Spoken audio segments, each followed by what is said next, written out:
이 시간 우리에게 주시는 하나님의 말씀은 구약성경 창세기 4장 1절에서 7절 말씀입니다. 제가 보는 성경으로 구약 4쪽입니다.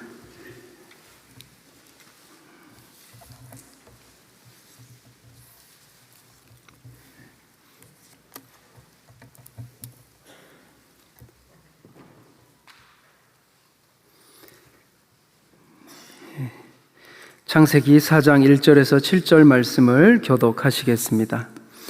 아담이 그의 아내 하와와 동침하매 하와가 임신하여 가인을 낳고 이르되 내가 여호와로 말미암아 득남하였다 하니라.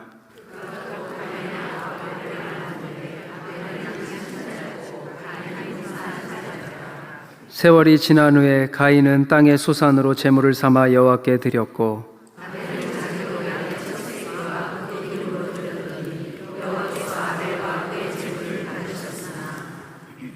가인과 그의 제물은 받지 아니하신지라. 가인이 몹시 분하여 안색이 변하니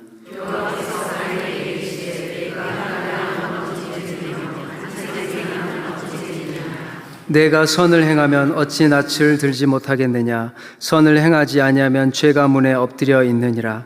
죄가 너를 원하나 너는 죄를 다스릴지니라. 아멘.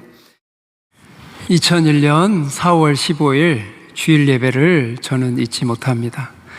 어두운 밤에 캄캄한 밤에 새벽을 찾아 떠난다. 종이 울리고 닭이 울어도 여기까지만 하겠습니다. 이 찬양을 부르는데 눈에서 닭똥 같은 눈물이 폭포수처럼 떨어졌습니다. 너무 울어서 온 마음과 온 힘을 다하여 하나님께 찬양을 올려드릴 때 하나님께서 정말 많은 은혜를 주셨습니다. 너무 많이 울어서 눈을 뜰 수가 없어서 부끄러웠습니다. 그래서 옆을 잠시 보니 옆에 20대 남자 청년들이 다 눈물바다 속에서 찬양을 불렀습니다. 춘천 102보충대 신병교육대 훈련소에서 드렸던 그 눈물의 찬양과 간절한 기도를 잊을 수가 없습니다. 하나님께서 그 예배를 통하여 군생활의 공포, 두려움, 그리고 미래 암담함들을 한순간에 사라지는 은혜를 주셨습니다. 뜨거운 찬양과 간절한 기도를 하나님께서 받으시고 제 마음속에 하나님의 위로하심과 성령님의 임재하심, 그리고 예수님 안에서 군생활의 소망을 발견하였습니다. 우리는 이처럼 우리의 전부를 다 드려 하나님께 예배를 드린 기억이 있습니다. 이 시간 하나님께서 기뻐 받으시는 예배, 하나님이 찾으시는 예배자가 되시기를 바랍니다. 아담의 범죄 이후 에덴 동산에서 추방된 아담과 하와는 혹독한 세상을 맞이하게 됩니다. 땅은 인간의 범죄로 인하여 저주를 받아서 가시덤불과 엉겅퀴를 내고 또 춥고 배고프고 혹독한 세상이 되었습니다. 살벌하고 혹독한 세상 속에서 치열한 생존 경쟁을 하지 않고서는 살아갈 수가 없습니다. 이러한 냉혹한 현실 속에서도 하나님께서 아담과 하와의 가정에 새 생명을 주시는 놀라운 은혜를 베풀어 주십니다. 우리 하와가 말하기를 내가 여호와로 말미암아 아들을 낳았도다라고 크게 기뻐하였습니다. 저는 새해 우리 자녀의 아버지로서 3번 분만실에 들어갔는데 들어갈 때마다 느낌이 달랐습니다.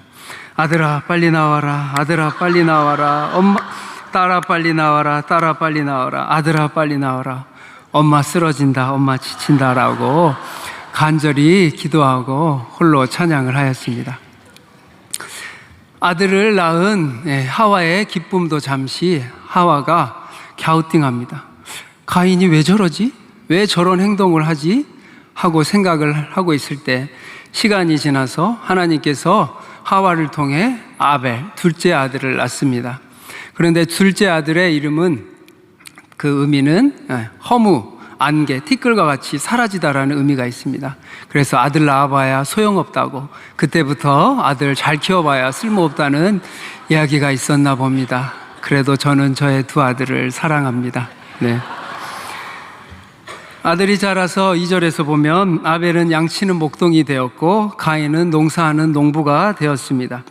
양치는 자, 목자는 남자의 직업인데, 제가 신방을 하다 보면 우리 60세에서 70세 되는 이제 남성부들이 이제 힘들어서 은퇴하고 싶고 쉬고 싶다고 하면 우리 권사님들, 여자 집사님들이 지금 무슨 소리 하냐고, 자녀들 결혼시키고 손주들 키워야 되는데 집에 들어올 생각 하지 말라고. 우리 남성분들의 삶이 참 처량합니다. 혹시 옆에 계시면 사랑합니다, 축복합니다. 우리 서로 인사하겠습니다. 사랑합니다, 축복합니다. 수고하셨습니다. 3절에 보면 세월이 지난 후에 얼마인지를 모르겠지만 가인과 아벨이 하나님께 예배를 드립니다. 그러면서 철이 든 거죠. 농사를 짓고 그리고 양을 치면서 수많은 어려움과 양이 죽기도 하고 농사에 실패하기도 하면서 철이 들어서 하나님께 예배를 든 것입니다.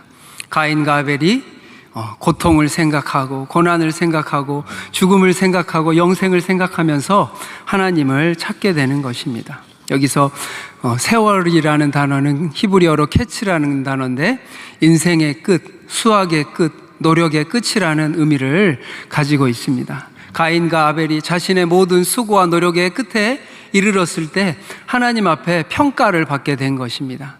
농사를 지으면서 이 수확에 대한 평가, 어떻게 농사 작물을 지었는지, 그리고 이 양들을 치면서 어떻게 양을 쳤는지 하나님 앞에 심사를 받게 된 것입니다. 우리 인생도 마찬가지입니다. 하나님의 끝탑에 갔을 때 내 삶은 하나님께서 받으시기에 기뻐하는 삶이었는지 아니면 하나님이 받지 않으시는 삶인지 깊이 생각해 보아야 합니다. 그러면서 제사를 드리는데 가인은 땅의 소산으로 하나님께 제물을 삼아 예배를 드렸고 아벨은 자기 양의 첫 새끼와 제물로 예배를 드립니다. 그런데 여기서 충격적인 일이 벌어집니다. 우리 5절에 보면 답이 나오는데 어떻게 하죠? 하나님께서 가인의 제물을 받지 않으셨습니다. 네, 하나님께서 제물을 받지 아니하셨다고 하였습니다. 히브리어는 좀 더 생동감 있게 표현하는데 가인의 제물을 거들떠 보지도 않았다는 이야기입니다. 눈여겨보지도 않았다라는 겁니다. 오늘 여기서 우리는 중요한 메시지를 발견합니다. 하나님 앞에 우리가 예배를 드린다고 해서, 제사를 드린다고 해서 하나님이 다 받으시는 것이 아니라는 겁니다. 받는 예배가 있고 받지 않는 제사가 있다라는 겁니다. 왜 이런 일이 발생했을까요? 가인과, 우리 5절 보면 가인과 그의 제물은 받지 아니하셨다고 하는데, 제물에 문제가 있었다면 제물만 받지 않으실 텐데 하나님께서 가인과 그의 제물을 받지 않으셨다고 합니다. 거들떠 보지도 않았다는 겁니다. 왜냐? 이 가인은 하나님 보시기에 하나님을 경외하지 않는 악인으로 여기셨기 때문입니다. 그래서 하나님께서는 가인이라는 사람, 가인이라는 존재와 그의 제물도 당연히 받지 않으신 겁니다. 가인의 삶을 보고 내가 도무지 너의 삶을 보고 너의 예배를 받지 않겠다라는 겁니다. 우리 같이 읽겠습니다. 잠언 21장 27절. 악인의 제물은 본래 가증하거든 하물며 악한 뜻으로 드리는 것이랴. 가인의 제사와 그 제물에 악한 뜻이 담겨 있다는 것입니다. 우리 찰스 스펄전 목사님께서 이와 관련해 유명한 이야기를 하셨는데, 한 어느 나라에 정원사가 있었습니다. 이 정원사는 왕을 사랑하여서 왕에게 자신이 키우는 큰 당근을 재배해서 왕에게 드리고 싶었어요. 그래서 이 당근을 잘 재배해가지고 왕에게 당근을 바쳤습니다. 그래서 왕이 무척 기뻐하면서 답례를 하려고 했는데 이 정원사가 손사래를 치면서 저는 답례를 주지 않으셔도 됩니다 라고 왕에게 말했어요. 왕께서 이 모습을 보고 그 정원사의 헌신과 사랑을 보고 너무 기뻐하였습니다. 그러면서 돌아가는 정원사에게, 사랑하는 내 아들아, 네가 더 많은 작물을 재배할 수 있도록 내 땅을 하사하고 싶구나. 앞으로 그 땅은 네 것이다 라고 하사를 하였습니다. 정원사도 이 땅을 받고 기쁘게 집으로 돌아갔다고 합니다. 그런데 귀족이 이 이야기를 듣고서는 생각했습니다. 정원사가 저 당근으로 바쳐서 왕께서 저렇게 좋은 땅을 주셨는데 내가 좋은 땅을 바치면 왕께서 더 좋은 많은 땅을 주실 거라고 기대를 하였습니다. 그래서 왕에게 좋은 줄말을 바쳤습니다.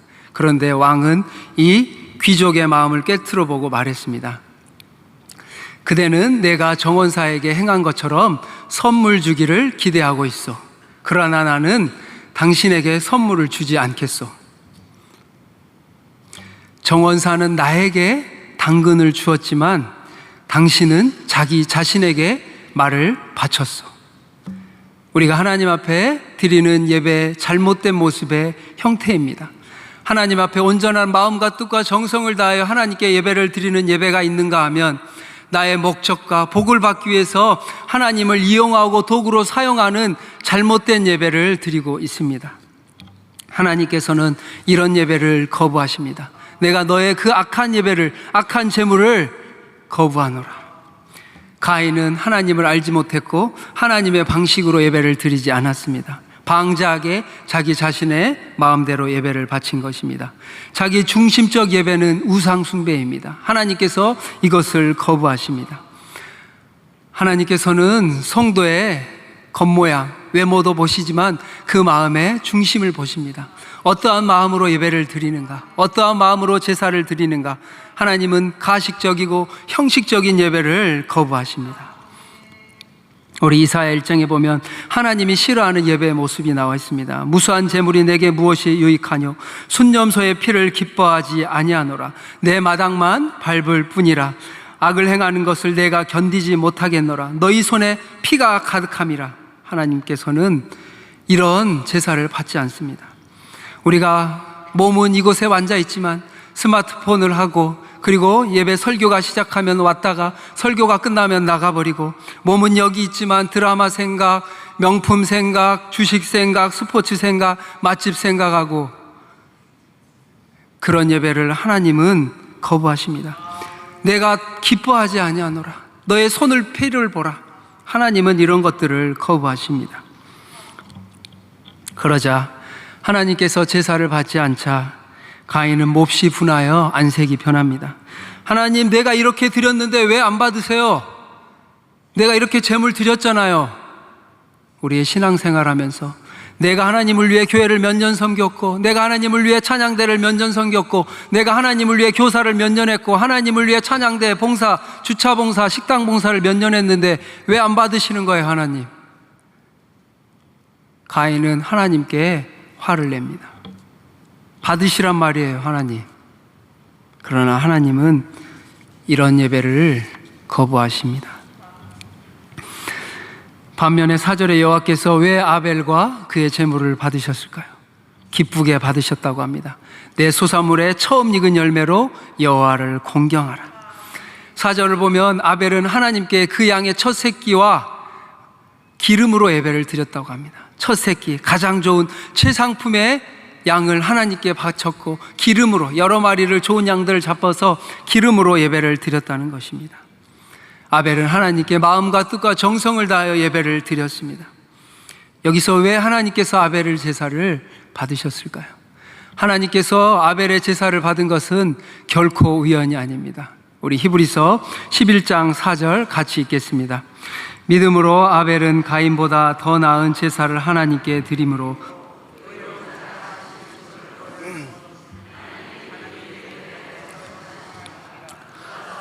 나 그 믿음으로써 지금도 말하느니라.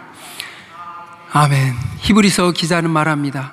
아벨은 믿음으로 하나님께 더 나은 제사를 드림으로, 하나님께서 아벨이 믿음으로 예배를 드렸기 때문에 이 제사를 받으신 것입니다. 자신의 전 전제와 예물을 드린 예배를 하나님께서 받으신 것입니다. 예물만 말하는 것이 아니라 아벨이라는 사람, 그리고 그 제물을 받으신 것입니다. 왜 그랬을까요? 아벨은 하나님을 경외하는 믿음의 사람이었기 때문입니다. 그러면서 우리 로마서 11장 12장 1절 같이 읽겠습니다. 사도 바울은 그러므로 형제들아 내가 하나님의 모든 자비하심으로 너희를 권하노니 너희 몸을 하나님이 기뻐하시는 거룩한 산제물로 드리라. 이는 너희가 드릴 영적 예배니라. 하나님은 제물만 아니라 여러분의 전 존재를 받기 원하십니다. 우리 성도 여러분의 내 모든 삶이 하나님 보시기에 기뻐하시는 거룩한 산제물이 되시기를 바랍니다. 하나님을 경외하는 마음으로 이 자리에 나와 예배를 드리고, 하나님을 사랑하는 마음으로 주일날 나와 예배를 드리고, 하나님을 사랑하는 마음으로 주차 봉사를 하고, 하나님을 섬기는 마음으로 식당 봉사를 하고, 하나님을 영광 높이는 마음으로 교사를 섬기는 그런 예배를 하나님께서는 받으십니다. 교회에서뿐만 아니라 하나님을 경외하는 마음으로 가정과 직장과 일터에서 여러분이 하나님을 섬길 때 하나님께서는 그 모든 것들을 예배로, 제사로 받으시는 것입니다. 특히 원수와 같은 직장 상사와 그런 사람들과 하나님을 경외하는 마음으로, 사랑하는 마음으로 주님 안에서 죽게 하듯 할 때 하나님께서는 그 예배를 받으십니다. 그럼 여기서 이 제사의 제물의 핵심은 무엇인가요? 그것은 바로 죄가 가리워지는 것입니다. 왜 인간이 하나님께 나아가 하나님을 만나지 못할까요? 죄 때문에 그렇습니다. 하나님 앞에 먼저 우리의 죄를 해결해야 합니다. 죄를 가리지 않고서는 하나님 앞에 나아갈 수가 없습니다. 구약에서는 자신의 죄를 이 동물이나 가축에게 전가하여 하나님께 제물을 드렸는데, 오늘날 우리는 어떻게 해야 하나님 앞에 우리의 죄의 문제를 해결하고 나아갈 수 있을까요? 바로 예수 그리스도를 믿음으로 바라봄으로 하나님 앞에 나아갈 수가 있습니다. 출애굽 과정에서, 광야에서 이스라엘 백성들이 하나님께 원망, 불평, 교만을 하였습니다. 하나님은 그래서 원불교를 싫어하십니다. 원망, 불평, 교만, 이런 것들을 여러분 하나님이 범죄하였다고 합니다. 내가 싫어하며, 그래서 어떻게 하죠? 불뱀을 보내서 이런 사람들을 하나님이 죽이셨습니다. 많은 사람을 죽이자 모세가 백성들을 위해서 하나님께 간절히 기도했을 때 하나님이 정말 우리 인간이 상상할 수도 없는 놀라운 방법으로 이스라엘 백성들을 구원해 주십니다. 장대 위에 불뱀을 달아 그것을 쳐다보는 자에게 모두 산다고 말씀하셨습니다. 우리 민수기 21장 같이 읽겠습니다. 여호와께서 모세에게 이르시되 불뱀을 만들어 장대 위에 매달아라. 물린 자마다 그것을 보면 살리라. 모세가 놋뱀을 만들어 장대 위에 다니 뱀에게 물린 자가 놋뱀을 쳐다본 즉 모두 살더라. 믿음이 무엇입니까? 놋뱀 사건을 통해 하나님께서 장대 위에 달린 놋뱀을 바라보는 자마다 모두 산다고 말씀하셨습니다. 우리가 십자가에 달리신 예수 그리스도를 믿음으로 바라봄으로 하나님 앞에 나아갈 때 하나님께서는 그것을 믿음이라고 말씀하십니다.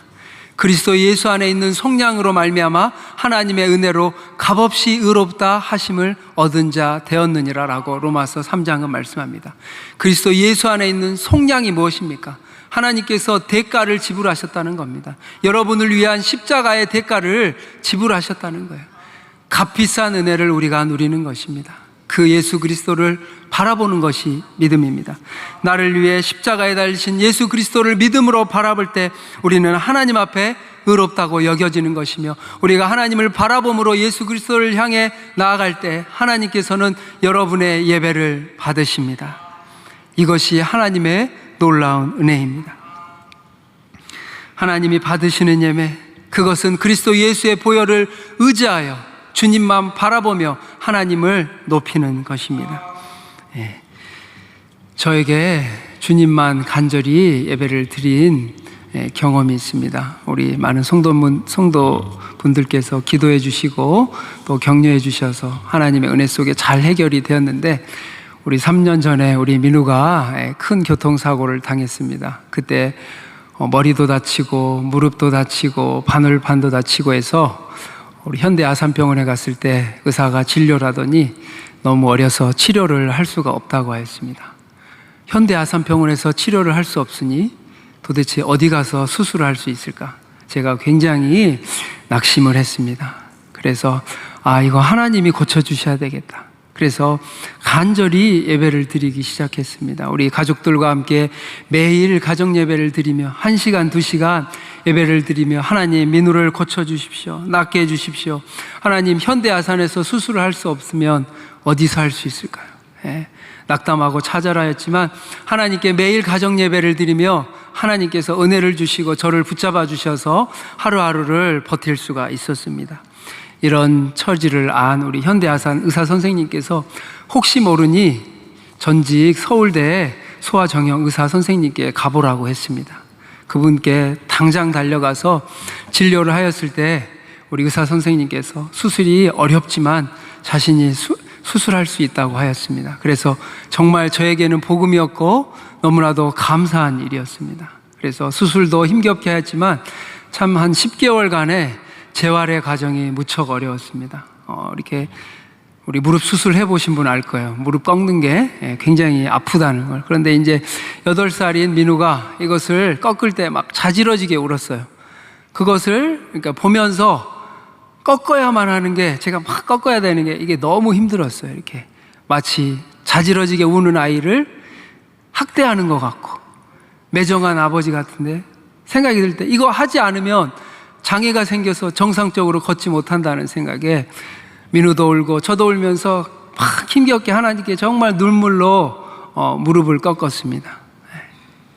10개월 과정을 겪으면서 하나님 이게 도대체 무슨 일인가요? 어른도 어려운데 우리 어린 아이를 정말 도망가는 아이를 붙잡고 꺾을 때 무척 힘들었습니다. 그러면서 하나님이 저에게 이 마음을 주셨어요. 내가 너희를 살릴 수만 있다면 기꺼이 예수 그리스도를 보내주마. 저는 억지로 이것을 막 꺾어야 됐지만 하나님께서는 우리 사랑하는 하나님의 자녀들을 살릴 수만 있다면 나는 기꺼이 내 아들을 너희에게 보냈다. 제가 그 과정을 겪으면서 하나님의 사랑을, 십자가의 사랑을 조금이나마 깨닫는 시간이었습니다. 힘겨운 시간이었지만 하나님께서 내가 너희를 살릴 수만 있다면 내 아들을 기꺼이 내준 거예요. 하나님께서 그 사랑을 저에게 깨닫게 하여 주셨습니다. 우리 많은 성도님들이 간절히 기도해 주시고 또 위로해 주시고 격려해 주셔서 지금 이제 민우가 거의 정상 생활을 다 하고 있습니다. 이제 어려운 심한 운동이나 이런 것들은 의사 선생님이 하지 못하게 하시지만 그래도 정상 생활을 다 할 수 있었고 오직 주님만 바라보며 예배드렸던 기억이 있습니다. 이어서 6절 7절 보면 하나님께서 가인에게 물으십니다. 네가 분하여 함은 어찌 됨이며 안색이 변함은 어찌 됨이냐. 네가 선을 행하면 어찌 낯을 들지 못하겠느냐. 가인이 몹시 분하여 안색이 변하고 고개를 떨굽니다. 죄에 빠진 인생은 하나님의 환한 얼굴을 볼 수가 없습니다. 아담이 범죄하고 나서 제일 먼저 한 행동이 뭐죠? 여호와의 낯을 피하여 숨었던 것입니다. 그런데 여기에 놀라운 은혜가 있습니다. 하나님께서 가인의 제사를 받지 않으셨지만 다시 오셔서 가인에게 물으신 거예요. 왜 네 얼굴이 변하니? 네가 선을 행하면 다시 너를 받아줄 거야. 네가 아벨과 같이 믿음으로 정성을 다해 하나님 앞에 예배를 드리면 내가 그 예배를 받아줄 거야. 하나님은 기다리신 것입니다. 하나님께서는 가인에게 다시 한번 기회를 주신 겁니다. 그런데 가인은 어떻게 했죠? 가인은 분노하며 회개하지 않고 분노에 사로잡혀서 마귀의 먹이가 되고 사단의 먹이가 되어서 죄를 다스리지 못하고 죄에 삼켜진 자가 되었습니다. 로마서 2장 5절 보면 내 고집과 회개하지 아니하는 마음을 조심하라고 했습니다. 고집과 회개하지 않은 마음은 사단이 주는 마음입니다. 우리가 그러기에 성도 여러분, 하나님께서 여러분의 죄를 물으신다면 우리는 눈물을 흘리며 자복하고 주님 앞에 제가 죄인입니다. 하나님 앞에 잘못된 죄인입니다. 하나님 앞에 죽을 수밖에 없는 죄인입니다. 저의 죄를 용서해 주십시오라고 하나님께 간절히 회개하고 자복하는 여러분이 되시기를 바랍니다. 그래야 살 수 있습니다. 회개하는 마음을 주시옵소서. 하나님, 내 고집과 회개하지 않는 마음, 완고한 마음을 녹여주시고 이 시간 예배를 통해 회개하는 마음을 허락하여 주시옵소서. 한국 교회 가운데 회개의 역사가 있었습니다. 1907년 1월 14일 많은 평양 장대현 교회 성도들 앞에서 설교를 하던 길선주 장로는 성도들에게 자신의 죄를 통해 자복하고 회개하였습니다. 나는 아간과 같은 사람입니다. 나의 죄 때문에 하나님이 우리에게 복을 주시지 않습니다. 1년 전 제 친구가 죽어갈 때 제 친구가 저에게 와서 길장로, 나는 이제 곧 죽을 것 같으니 내 재산과 내 가족, 내 아내를 자네에게 부탁할게. 그랬을 때 길장로는 대답했습니다. 걱정하지 말게. 내가 당신의 가족과 미망인 온 재산을 잘 관리할게. 그런데 길선주 장로는 친구가 죽고 나서 그 당시에 미와 100불 상당의 돈을 자신이 갈취하였다고 많은 사람들 앞에서 회개하였습니다. 그러면서 자신은 아간 같은 죄인이며 죽을 죄인이라고 내일 당장 그 100불을 미망인에게 가져다 주겠다고 회개를 하였습니다.